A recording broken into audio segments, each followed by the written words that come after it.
A vida em Una é difícil e cansativa, nada é simples e tampouco fácil. Desde o surgimento das primeiras vidas mortais pela mão da deusa Maiari, uma oposição foi feita já na crosta do planeta. Una, não satisfeita com o surgimento de uma vida ocupando seu lugar, criou, através do lago de minérios, uma coisa que emergiu, nascendo do próprio plano. Assim surgiu a primeira entidade, advinda de um meio que não fosse a própria entidade suprema. Esta, Garrata, a deusa da morte e do julgamento.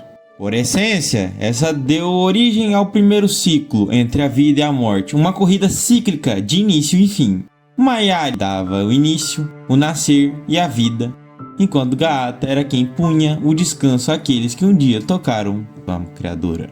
Da relação de atrito surgiu Quetzal, como uma divindade filha das duas, representando a natureza, em seus pontos mais belos e cruéis, ao tempo que também representava o meio entre o início da vida e o fim pela morte. Graças a esses efeitos, Garrata foi vista como uma das divindades maiores primárias, não sendo uma ascendida por seus feitos ou suas devoções, como o caso de outros deuses, mas sim por sua representação em todo o plano, representação não só o fim, mas também o julgamento de tudo que foi pretérito a este. A deusa tem como seu foco a morte em si, não da forma abstrata, dependente de outros praticantes. Ela não é uma coisa simples, sendo muitas vezes contra atos de retorno, como é o caso da alta necromancia, que não mais veneram a esta deusa. Pelas palavras de seus devotos, a necromancia viola o ciclo natural, forçando quem deveria estar morto a uma vivência em uma situação desnaturada. Por ter esse conceito de divindade mórbida, sua representação muitas vezes é quase alegórica. Não havendo um rosto próprio para dizer que a divindade, que o que seria divindade, muitas vezes representada como uma mulher vestida com um manto cinzento, com metade de sua face sendo uma encantadora mulher pálida de íris vermelhas e cabelos curtos e escuros, e do outro lado um rosto decrépito e catavérico,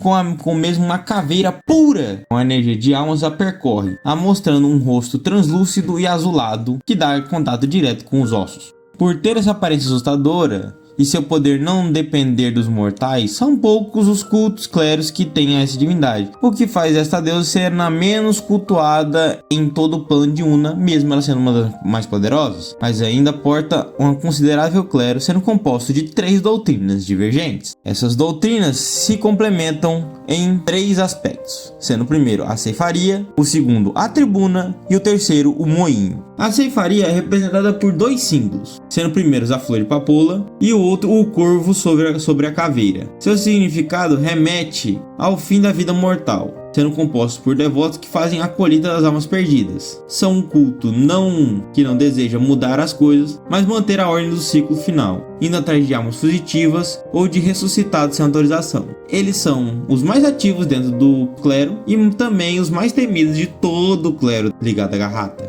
sendo vistos como ceifadores ou os quase mesos. Para quem não sabe, Meso é uma espécie de demônio dentro de Una.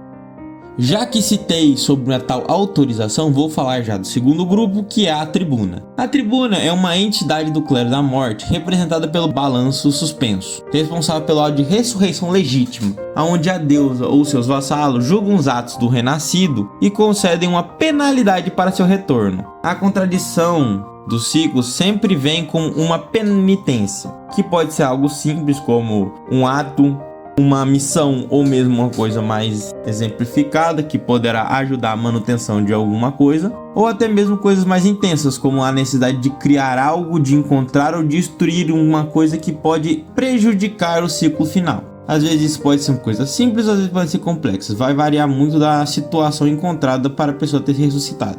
Existe também a possibilidade de voltar sem penitências, mas isso significa 2 coisas. Primeiro, a sua morte foi ocorrida por um erro grave do próprio clero ou da própria divindade, que reconheceu o erro, o que é uma coisa extremamente rara, mas acontece. Ou foi uma ressuscitação mediada. Nesse segundo caso, é possível que a pessoa perca a sua capacidade de procriar ou fazer alguma coisa que antes fazia, como a capacidade de conjuração. Esse clero, em comparação ao anterior, ele é muito mais bem visto, mesmo que tenha medo ainda sobre este. Ele é muitas vezes encontrado em reinos com um quesito da guerra e da morte. Então, quanto mais morte tiver, mais comum é esse clero se encontrar estabelecido.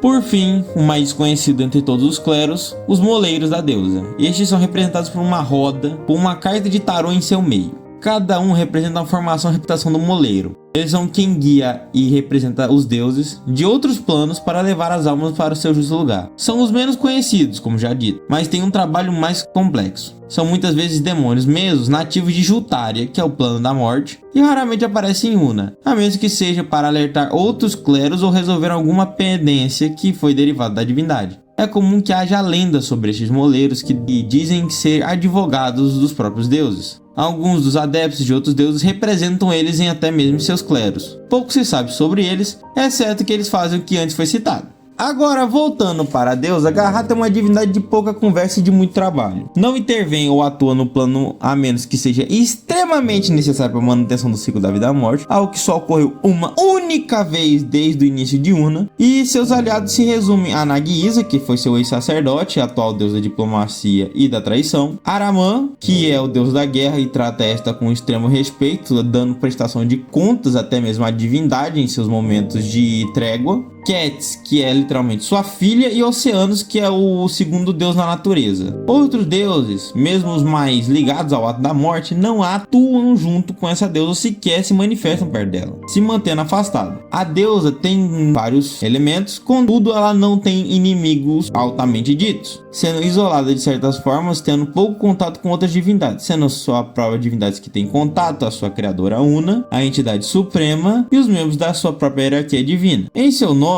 ela tem vários títulos que podem ser tratados, sendo eles o julgamento, morte, grande mestre entre ceifadores e grande mestre, o Azahidat entre os draconatos, Tsura Shinji entre os Izarokais, Gestoristri entre os rúnicos, o Fim entre os humanoides, Necrosdica entre os povos centurianos e até mesmo os ratânicos. Indo para as tonalidades, as cores que representam essa divindade são o preto, o cinza, o branco, o roxo e o ciano, sendo essas cores utilizadas por seus devotos para representar e sendo formas de hierarquização dessa divindade. Agora, indo para seu símbolo sagrado, ela é representada por um símbolo muito simples, sendo a estrela de 6 pontos, com cada triângulo dessa estrela sendo referente a uma fase do lado da morte, consistindo em morrer, ser carregado, ser julgado, a recebimento da sua sentença, a sua peregrinação e seu repouso final. Bom, senhores, esse é o meu primeiro vídeo sobre o ato. Eu espero que tenham gostado e até o próximo.